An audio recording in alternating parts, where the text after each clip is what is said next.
안녕하세요. 저는 3일회계 법인 리스크어슈런스 본부의 유정은이라고 합니다. 오늘은 내부감사 운영 모델에 대해 소개해드리는 시간을 가지려고 합니다. 근래 들어 국내 크고 작은 기업들이 내부감사에 대해 큰 관심을 갖고 계십니다. 아무래도 최근 횡령이나 부정사고가 급증하면서 내부감사에 대한 관심이 더 높아진 것 같은데요. 오늘 세션에서는 어떠한 방식으로 내부 감사를 운영할 수 있는지에 대해 설명해 드리도록 하겠습니다. 아직 국내에서는 내부 감사 조직이 실질적으로 잘 설치되어 운영되고 있는 회사는 많지 않은 것이 현실입니다. 따라서 오늘 일정에서는 내부 감사가 왜 필요한지 설명드리고, 내부 감사가 무엇인지, 어떤 방식을 통해서 설치하고 운영할 수 있는지, 그리고 현재 국내 시장은 어떤지 간단하게 소개해 드리도록 하겠습니다. 또한 많이 궁금해 하시는 부분인데, 내부 감사 업무 대행을 통해 어떤 효과를 기대할 수 있는지 설명드리고, 마지막으로 국내와 해외 실제 사례들도 함께 소개해 드리고 마무리하도록 하겠습니다. 먼저 내부 감사의 필요성에 대해 설명해 드리겠습니다. 화면 우측에서 보실 수 있듯이 과거 몇 년 동안 국내 횡령이나 부정사고가 급증했고, 언론에서도 정말 많이 이슈화되었습니다. 회사의 규모나 업종과는 특별히 관계없이 대기업이나 금융업, 그리고 공공기관 등 여러 회사에서 수십억 원에서 수천억 원에 다다르는 횡령이나 부정사고가 발생해 왔는데요. 아마 뉴스에서도 많이 접하셨을 거라고 생각됩니다. 이런 환경에 맞춰서 국내 규제기관에서도 감사위원회의 역할과 책임에 대해 법규와 모범 기준을 제정한 바 있습니다. 대표적으로 잘 아시겠지만 감사위원회의 모범 기준, 지배구조 모범 기준이나 외관법은 감사위원회의 역할과 책임 강화에 대한 내용을 담고 있습니다. 물론 모범 기준을 필수적으로 준수해야 하는 건 아니지만, 모범 기준을 따름으로써 관련 법률을 준수할 수 있고, 혹시라도 사후적으로 문제나 사고가 발생했을 때 감사위원회가 책임을 이행했다는 것을 입증할 수도 있을 것입니다. 특히나 감사위원회의 기능이 이렇게 강화되고 그 역할에 대한 시장의 기대가 높아진 상황에서 회사에 이슈가 발생했을 때 감사위원회가 정당한 주의를 다했는가는 중요한 쟁점이 될 가능성이 높을 거라고 생각됩니다. 따라서 감사위원회의 보조 조직으로서 역할을 대행해 줄 수 있는 내부감사 기능이 잘 설치되어 있는지, 그리고 잘 설치되어 있다면 그 기능이 역할을 잘 하고 있는지 한번 검토해 보는 것이 매우 중요합니다. 내부 감사를 정의하기 위해서는 내부 감사를 회사 내에 어떤 구조나 위치에 설치해야 하는지가 매우 중요합니다. 잘 아시겠지만 감사위원회는 일반적으로 회의체로 운영되고 대부분 사회 이사로 구성되어 있기 때문에 감독 업무를 직접 수행하긴 현실적으로 큰 어려움이 있습니다. 그렇기 때문에 내부감사 부서를 설치하여 기업의 경영을 견제하고 감시해야 합니다. 화면에 보시면 국제내부감사협회에서 발표한 3선 모델에서 확인할 수 있듯이, 내부감사는 감사위원회 산하에 직속되어 독립성과 객관성을 확보해야 합니다. 실제 상당수의 국내 기업들은 내부감사 조직을 CEO나 CFO와 같은 경영진의 하부 조직 형태로 운영하고 있는데요. 이렇게 되면 독립성 측면에서 내부감사 조직으로 보기엔 어려움이 있습니다. 그리고 독립성이 훼손되기 때문에 기업의 경영을 견제하고 감시해야 하는 목적을 달성하기도 어렵다고 볼 수 있겠습니다. 감사가 기업 지배구조 내에서 수행하는 역할은, 소유와 경영이 분리된 경우엔 경영자의 도덕적 해이를 감시하는 것이고, 지배주주가 있는 경우에는 지배주주 일가의 사적 이익 추구를 감독하고 방지하는 것입니다. 이러한 존재 목적을 고려할 때 감사기구가 사내 경영진이나 지배주주로부터 독립성을 확보하는 것은 감독 그리고 감시라는 내부감사의 본연의 역할을 수행하기 위한 가장 중요한 전제 조건입니다. 그렇다면 내부감사의 정의는 무엇인지 한번 살펴보겠습니다. 국제내부감사협회는 내부감사를 조직의 가치를 증대하고 업무를 개선시키기 위한 독립적이고 객관적인 활동이라고 정의하고 있습니다. 또한 조직의 위험 관리, 통제, 그리고 지배구조 프로세스의 효과성을 평가하고 개선시키는 활동이라는 부분 또한 강조하고 있습니다. 사실 국내에서는 특정 업종을 제외하고는 내부감사가 법으로 강제되는 부분은 특별히 없기 때문에 대부분의 회사들은 법률적으로 강제되고 있는 내부 회계 관리 제도에 좀 더 초점을 맞추어 운영되고 있는 경우가 많이 있습니다. 그리고 이 두 용어를 종종 혼용해서 사용하는 경우도 많이 보셨을 텐데요. 하지만 화면에서 보시는 바와 같이 내부 감사와 내부 회계 관리 제도의 차이점은 매우 명확합니다. 일단 내부 회계 관리 제도는 재무 및 회계 정보의 무결성을 목표로 수립된 시스템입니다. 반면에 내부 감사는 재무 목적은 물론이고 추가로 전략적, 운용적, 법규 준수 목적 등을 달성하는 것을 지원하는 업무입니다.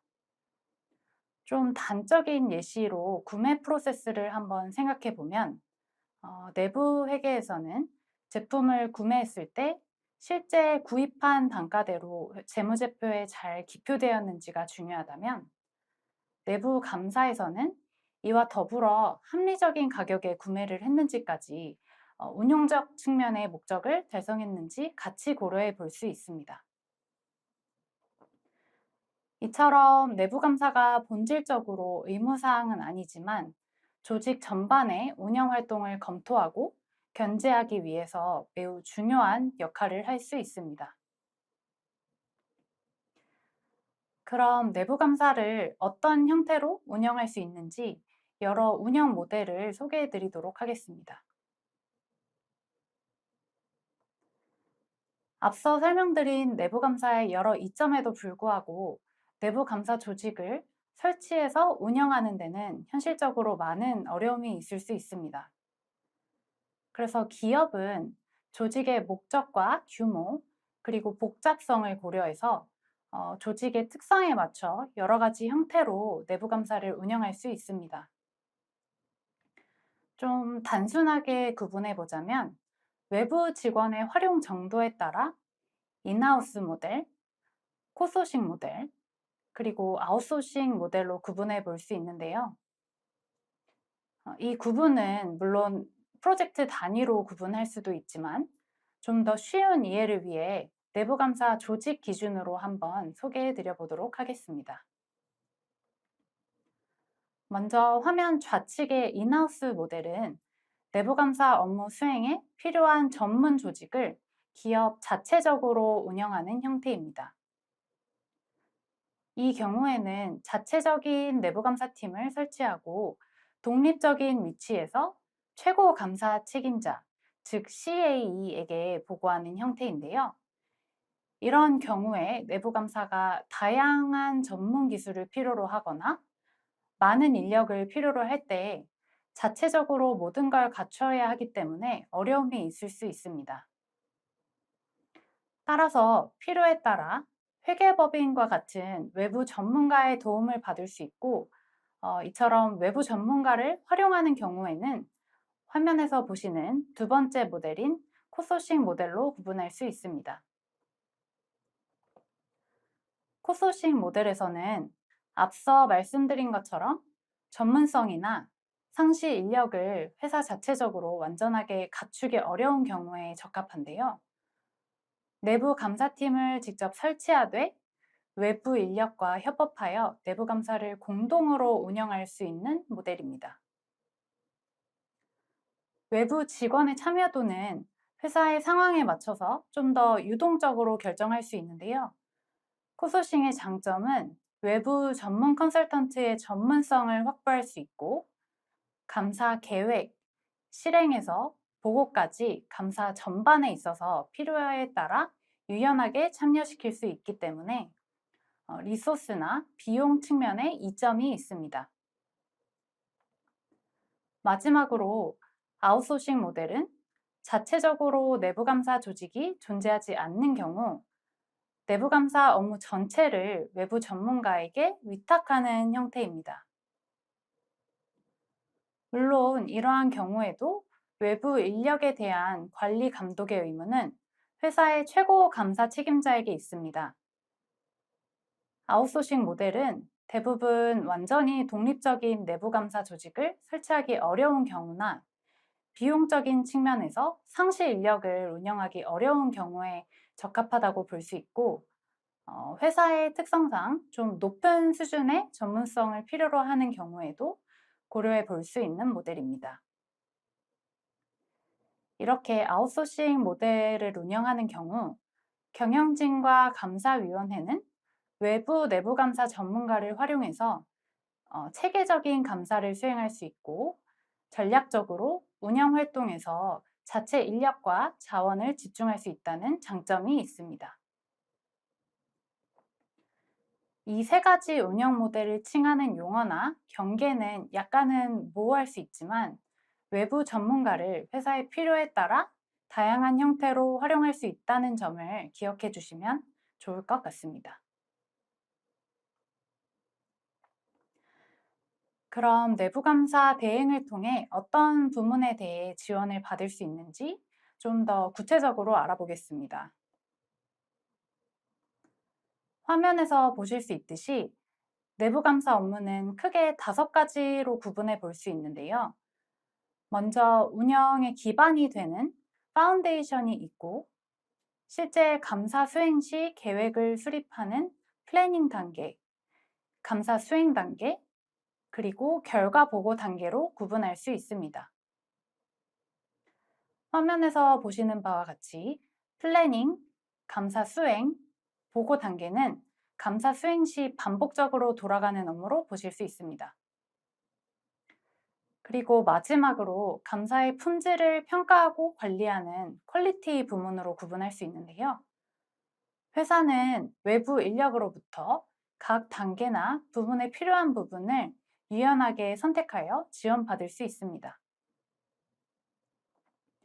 몇 가지를 예시로 들어보자면, 파운데이션 부문에선 감사 조직을 새로 신설하는 경우에 감사 규정이나 매뉴얼을 수립하는 부분을 지원할 수 있고, 가장 흔한 사례로는 실제 감사 수행 단계에서 리스크 평가라든지 아니면 실제 테스트를 대행하는 경우도 매우 일반적입니다. 마지막으로 회사가 운영하고 있는 감사의 품질을 평가하고 개선하는 업무의 위임도 가능합니다. 그렇다면 국내 시장은 어떤지 간단하게 설명드리겠습니다. 물론 다양한 형태로 실효적인 내부 감사를 운영하고 있는 기업들도 존재하지만, 법률적으로 내부 감사의 설치를 강제화하고 있는 금융회사라든지 공공기관, 그리고 미국 상장사 같은 경우를 제외하고는 내부 감사 부서가 아예 부재하거나 조직은 존재하더라도 본연의 목적을 달성하지 못하는 경우가 많이 있습니다. 화면 우측에서 보시면 자산 총액 2조 원 이상인 회사 중 내부 감사 부서를 설치한 회사는 절반 정도밖에 되지 않고, 전체 상장 기업 중에서는 30% 정도밖에 되지 않습니다. 그리고 앞서 설명드렸듯이 실제 내부 감사 부서를 설치하고 운영하고 있는 조직 중에도 독립성을 확보하지 못하거나 실효성이 거려되어 있는, 말 그대로 형식만 갖춰놓은 경우도 많기 때문에 내부 감사 기능을 다시 검토하고 재고할 필요가 있습니다. 그렇다면 내부감사 업무 대행을 통해 회사가 어떤 효과를 기대할 수 있는지 궁금하실 텐데요. 우선 회사가 자체적으로 내부감사를 운영하기엔 많은 어려움이 있을 수 있습니다. 조직적인 측면에선 독립성이나 객관성을 유지하기 어려움이 있을 수 있고, 전문성이나 인력을 직접 양성하고 상시 보유하기에도 재무적으로 큰 부담이 될 수 있습니다. 이런 상황에서 내부감사 업무 대행을 고려해 보면 이런 어려움들을 어느 정도는 해소할 수 있는데요. 좀 더 구체적으로 내부감사 부서가 3차 방어선으로서 그 역할을 다할 수 있도록 외부 인력을 활용하면 독립성을 보다 쉽게 확보할 수 있습니다. 그리고 유사한 업무 경험을 많이 보유하고 있는 전문가들을 활용할 수 있기 때문에 감사나 특정 분야에 대한 전문성도 확보하고 자체적으로는 갖추기 어려운 선진 사례나 방법론도 활용해서 감사 활동을 보다 빠르게 개선할 수 있습니다. 추가적으로 조직 자체적으로 보유하고 있는 인력난을 해소할 수 있고, 고정 지출을 감소하거나 자원의 유연한 활용을 통해 재무적 부담이나 운영적 부담도 어느 정도 완화할 수 있습니다. 국내뿐만 아니라 실제로 포춘 500대 기업의 절반 이상이 내부감사 업무 대행 서비스를 이용하고 있다고 하니 이 점도 참고해 볼 수 있을 것 같습니다. 마지막으로 업무 대행 모델 활용의 몇 가지 사례를 소개해 드려 보자면, PwC 영국 오피스에선 대형 제약회사의 영국 본사와 아웃소시 계약을 체결했고, 각 나라의 PwC 오피스에 업무를 위임해서 내부 감사를 수행하고 있습니다. 이런 업무 형태를 통해 국가별로 상이한 법규나 환경에 대한 이해도를 활용할 수 있고, 지리적 어려움이나 언어적 제한도 효과적으로 해소할 수 있습니다. 두 번째 사례로 한 글로벌 은행에서는 자체 내부 감사팀에 사이버 보안 전문 인력이 부족하기 때문에 PwC의 부문 감사를 위임하여 사이버 보안 감사를 수행한 사례도 있습니다. 세 번째로 한 글로벌 대형 음료 제조회사 같은 경우에는 PwC와 협업하여 감사 계획 수립, 수행, 보고까지 감사 프로세스 전반을 공동으로 수행한 사례도 있는데요. 이런 경우에는 자체 감사팀의 비즈니스에 대한 이해, 그리고 PwC의 전문성을 적극 활용하여 매우 효과적이고 효율적으로 감사를 진행할 수 있다는 장점이 있습니다. 마지막으로 다수의 해외 오피스를 보유하고 있는 국내 회사의 경우 자체 감사팀에서 직접 해외에 방문하여 감사를 수행하기에는 많은 어려움이 있는데요. 해외 거점의 내부 감사를 PwC에 위임하여 감사를 진행한 사례도 있습니다. 이처럼 회사의 특성과 필요에 따라 다양한 형태로 내부 감사를 운영할 수 있다는 점 참고 부탁드립니다. 그럼 오늘 강의는 여기서 마치겠습니다. 참여해주셔서 감사합니다.